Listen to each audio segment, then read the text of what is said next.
Bem, na verdade, eu nasci em Petrópolis e não conheço Petrópolis ainda. E vim para Belo Horizonte recém-nascido, fui criado pelos meus avós e fui gerado em uma casa de recuperação, né, de dependentes químicos. Por que gerado numa casa de recuperação? A minha mãe, ela tinha, né, ela era usuária de drogas, estava em recuperação, meu pai também, e eles tiveram um relacionamento e eu nasci. Eles se conheceram nessa casa de recuperação? Se conheceram nessa casa de recuperação. E desse relacionamento nasceu você? Exatamente. E a partir daí, meu pai se separou da minha mãe e eu fui morar em Belo Horizonte e fui criado pelos meus avós e até hoje eu chamo minha avó de mãe, né? A sua primeira experiência com droga se deu com que idade? Entre 8 e 9 anos de idade. Mas foi nessa idade que foi o seu próprio pai que foi. Na droga? verdade, a gente ia para Pedreira, Padre Lopes, aqui em Belo Horizonte, que é uma favela aqui, né? E meu pai me levava e sempre... Ele ia para lá para comprar droga? Exatamente. Eu ia junto, às vezes ele me levava junto e eu pensava que era uma coisa normal, né? Ele usando e todo mundo falando, isso é boa e tal. Eu pensava que era uma coisa boa, porque todo mundo falando que é bom, né? A respeito da cocaína. E num determinado dia meu pai perguntou, você quer experimentar? E eu ficava vendo todo mundo experimentando, eu falei, sim, papai. E esse determinado dia, você tinha quantos anos? Entre 8 e 9 anos. Quer dizer, entre 8 e 9 anos você experimentou cocaína oferecida pelo seu próprio pai. É verdade. Segura um pouquinho essa história aí. Virna, que loucura, hein? É verdade. Agora, a sua história é totalmente oposta. Completamente Você foi oposta. criada num lar evangélico? Exatamente. Meu pai, ele é falecido tem 5 anos, né? Mas eu nasci num lar cristão, meu avô é evangélico, minha avó é evangélica, todos os meus familiares são cristãos. E meu pai, como eu já falei, né? Eu sempre criada dentro do evangelho, nasci num lar cristão. Nunca se envolveu com droga? Nunca quis saber de droga? Nunca me envolvi, apesar de ter tido várias oportunidades, né? Na faculdade, com alguns amigos, a oportunidade, né?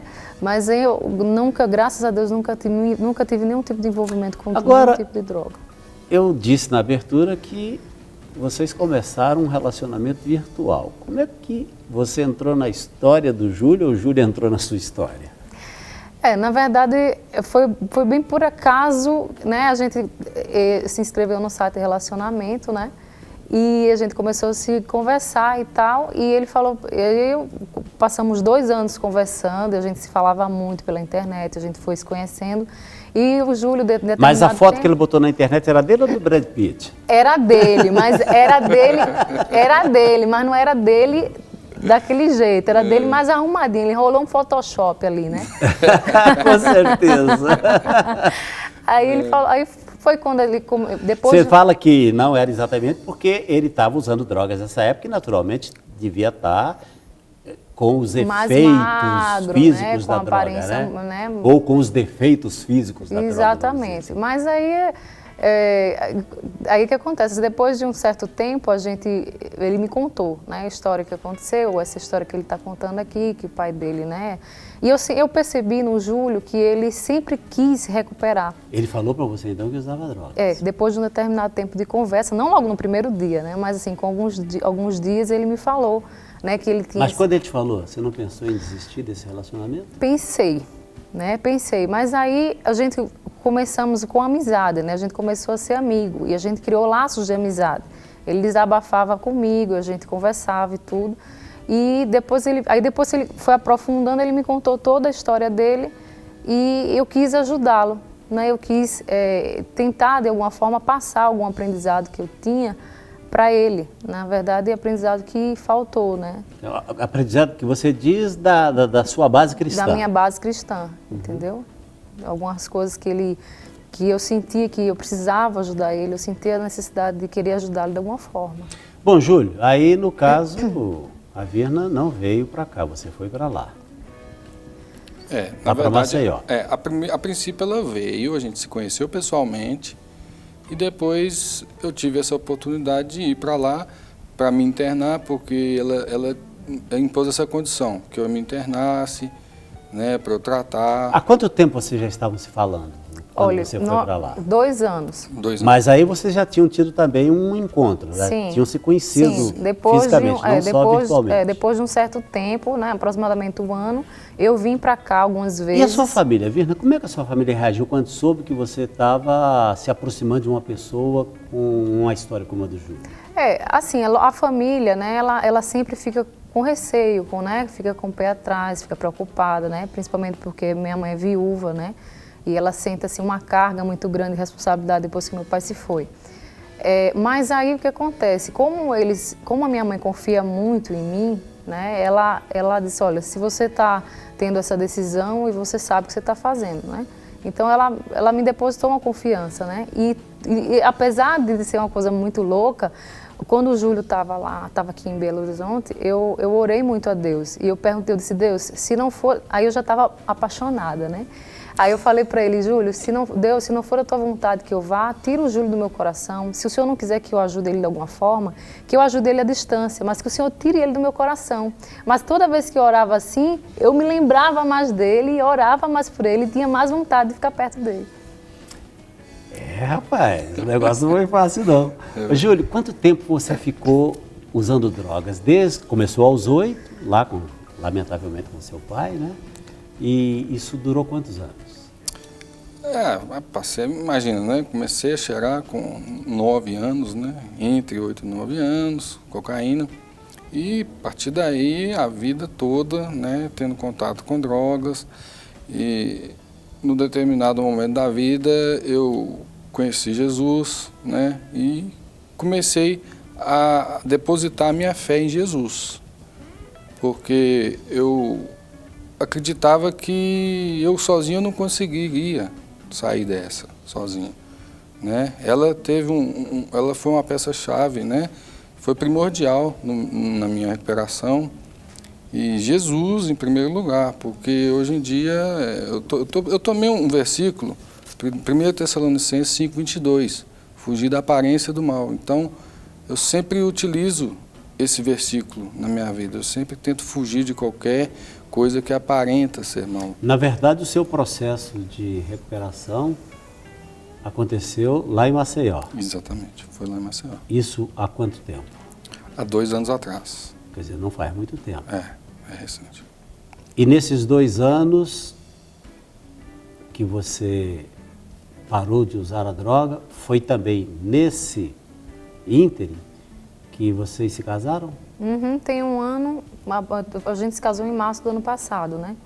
Então tem 1 ano e 2 meses. 1 ano e 2 meses. Bem recente. Quer dizer, logo depois do processo da recuperação dele. Exatamente. E para chegar ao casamento, Viana, como é que foi? Bom, a gente, como o Júlio já estava aqui em Maceió, né, e a gente já estava muito tempo longe, né? Aqui é Belo Horizonte. Oh, desculpa. Mas a gente está aqui em Maceió também, porque nesse momento o programa está lá. Né?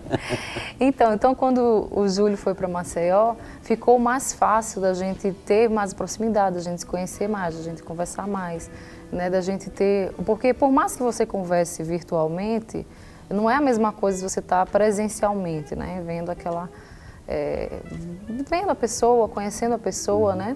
E toda vez, então a gente foi se conhecendo mais e foi dando mais aquela vontade de se casar, de ficar junto, né? A gente sempre teve no coração aquele propósito de poder testemunhar, de poder dizer o que Deus fez, a recuperação que Deus fez na vida do Júlio, nas nossas vidas, porque na verdade Deus ele uniu nós dois para me resgatar e resgatar o Júlio. Agora deixa eu fazer uma pergunta para você aqui, não sei se você vai me respondê-la, mas como socióloga, em algum momento você imaginou que iria viver uma situação Não, de forma dessa alguma. natureza? De forma alguma. De certa forma, a própria sociologia me ajudou a entender melhor o contexto da história do Júlio. Na verdade, eu não julguei o Júlio pelo problema dele, mas eu julguei o Júlio por todo o contexto, porque, como eu falei para você, ele nunca quis estar naquela situação, né? Ele sempre quis sair daquela situação, né? Se eu tivesse percebido que ele não queria sair daquela situação, eu não teria como ajudá-lo, né? Não teria como ter entrado na vida dele, né? Como web designer, você imaginou que Deus iria desenhar uma história tão bonita para a sua vida? Amém. Eu nunca imaginei que seria dessa forma, né? E mesmo porque desde da infância, né, eu não tive escolha de falar eu quero ou não quero usar, porque eu não tive essa escolha que muitas pessoas depois de uma certa idade têm contato por influência, né, de outros, mas tive influência do meu próprio pai. E eu pensava, chegou um ponto da minha vida que eu pensava que eu não ia mais sair dessa situação. E eu focalizava naquilo que eu não queria, então eu pensava, eu não quero fumar cigarro, eu não quero usar crack, eu não quero usar droga. E você chegou ao crack também? Sim, o crack que arrasou com a minha vida, né? Fui no fundo do poço. Literalmente, traduzindo o nome, foi o que te quebrou. Quebrou, geral, né? E como é que é a sua relação com sua família hoje, Júlio? Hoje é uma bênção, né? Todos felizes, né?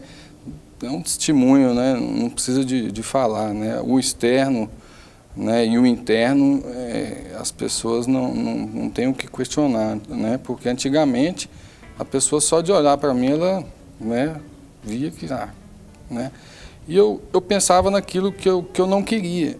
Eu focava naquilo que eu não queria, eu não quero usar, e acabava usando. Então, eu passei a focar naquilo que eu queria, porque eu não queria usar, mas eu ficava, eu não quero, acabava que eu caía. E hoje em dia, eu focalizo naquilo que eu quero.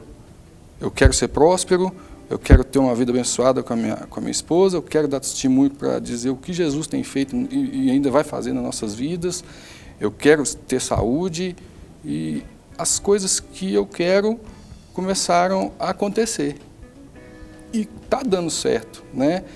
Nós somos consagrados a diáconos pelo pastor Jabes de Alencar, né? Ano passado foi 7 de setembro. Isso, 7 de setembro, e Deus tem abençoado a gente grandemente, né? Então eu fico sem palavras para dizer, né? Agora você disse que vocês foram consagrados diáconos pelo pastor Jabes, mas o pastor Jabes está em São Paulo. Exatamente. Vocês estão morando em São Paulo? Não. A Assembleia de Deus Bom Retiro, lá em Maceió. O pastor Zeca e a pastora Adélia. Mas o pastor Jabes Alencar foi lá na data da consagração, e né? Consagrou vocês e consagrou lá. Mas vocês estão morando aqui. A gente mora em Maceió. Vocês estão morando em Maceió? Eu vim para ver minha avó. Agora que eu estou me lembrando, você me mandou uma mensagem dizendo que estava vindo a Belo Horizonte. E eu pedi à produção para fazer o contato com vocês, agora que eu fiz o link. Vanderlei. Eu vi que você colocando lá e mandei para cá para a produção fazer o contato. Bom, nós temos 2 minutos para encerrar a conversa, encerrar com a Virna. Virna, faz um balanço de tudo isso.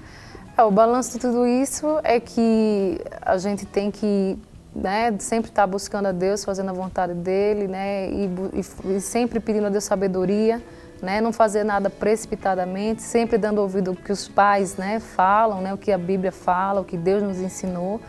E dar graças a Deus, porque Deus, ele, por mais que você diga assim, eu não consigo, eu não posso, é algo muito difícil, é algo que eu não consigo resolver, sair das drogas é algo muito complicado, como era o caso do Júlio, né?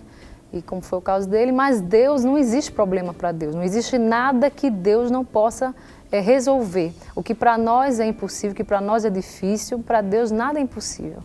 Né? E é esse o balanço que eu faço, que por mais difícil que seja, por mais complicado que possa ser, né? Por mais que você pense, isso é impossível, Deus, ele sempre tem uma solução. Né? Deus, ele sempre cria uma situação para que seja resolvido. Faça o seu balanço, Júlio. Eu não tenho palavras para externar a alegria que é estar junto de Jesus. Porque uma pessoa com Jesus já... Né? Igual a própria palavra diz, em Mateus 11, 28, no mundo tereis aflições, mas tem de bom ânimo. Então eu encaro a vida assim, que eu vou ter aflições, mas com Jesus as coisas ficam mais fáceis de ser resolvidas. E uma pessoa que não podia ter nenhum tênis, hoje eu tenho a graça de estar sendo próspero com a minha esposa, criando site, logomarca, enfim, no ramo de publicidade lá em Maceió a gente tem sido muito abençoado nessa área. Enfim, eu não tenho como agradecer a Jesus por isso, e o que Ele mandar eu fazer, eu faço. Estou disposto a tudo.